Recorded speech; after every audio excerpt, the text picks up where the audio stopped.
Good evening, class. Today we're going to talk about some commonly confused words. Before we get started, I want to make sure you have your paper and pencil handy and go along with what we discussed in tonight's lesson and hand in for tomorrow's homework credit. Also, remember we're doing a really special activity tomorrow, so I want to make sure you have these words all ironed out before we get started. We're going to start off with your versus your. Now, these two words are homophones, which means they look alike, they sound alike, but they're not the same. Your, Y-O-U-R-E, is a conjunction, meaning you are. So think of it as, if you're writing your, then you're right. You wouldn't say this sentence without saying, if you are writing your, then you are right. Another way to think of it is that your, Y-O-U-R-E, is usually followed by an adjective. So you could say, you are a great student. You are great. You're great. So at the risk of not being too repetitive, we're going to talk about your, Y-O-U-R. Your deals with possessives. So you could say things like, that's mine, and you could replace it with yours.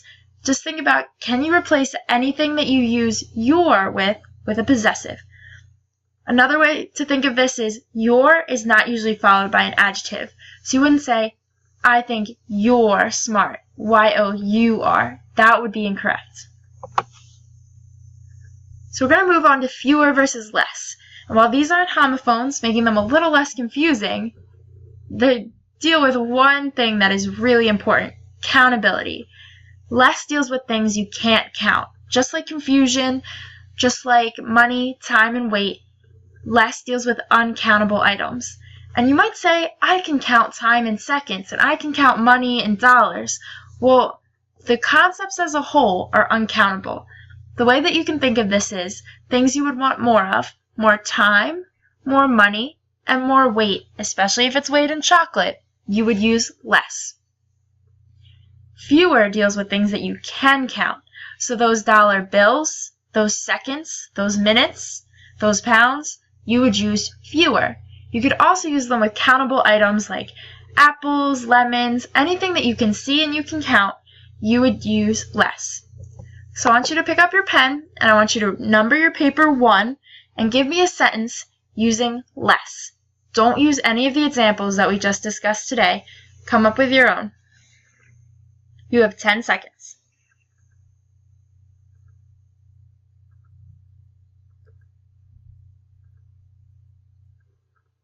3, 2, 1.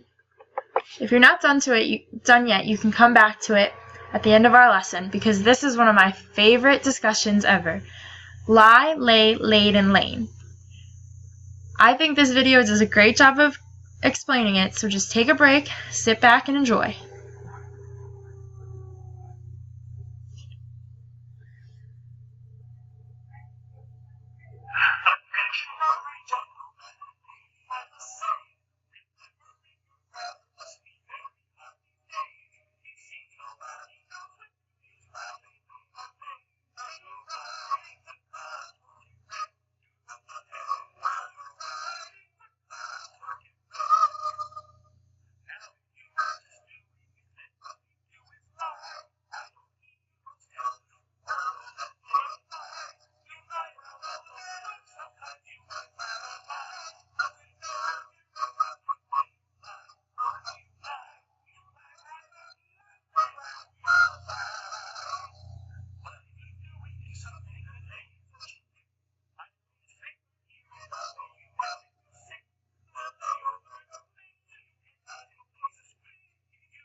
So I hope you all enjoyed that, and I'm sorry if the audio wasn't too great. My speakers aren't quite working, but if we need to hear it again tomorrow in class, we can do that. We're going to take a break and discuss hard versus difficult. Now, these two may seem really totally different, but they're always confused. I hear it in class all the time that homework was too hard, that quiz was so hard. Things like that are incorrect. Hard is used to describe physicality. So if you run into a desk, if you hit a wall, if you fall on the floor, all those objects can be described as hard. However, difficult is used to describe something stationary and intransitive. Your homework, that test, my job is difficult. Things like that we all use difficult. So if I see these mistakes in your writing, we're going to know that you clearly did not pay attention to this one.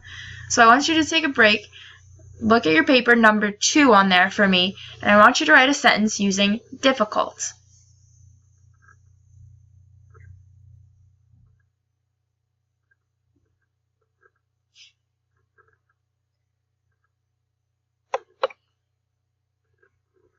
So now we're going to move on to principal versus principal.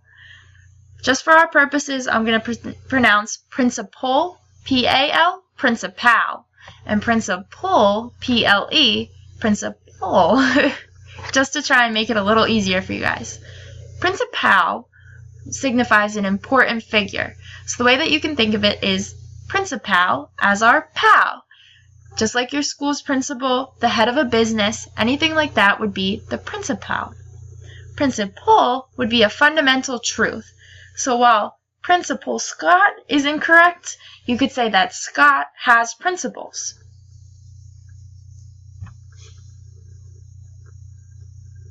Now I want you to pick up your stationery, and without me describing these to you, I want you to write which one you're writing with.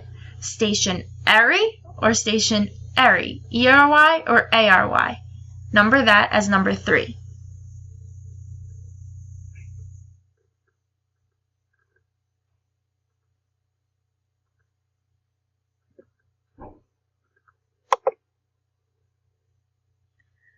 Alright class, I hope you have a great evening, enjoy being with your families, and I'll see you guys bright and early tomorrow morning. Get some sleep!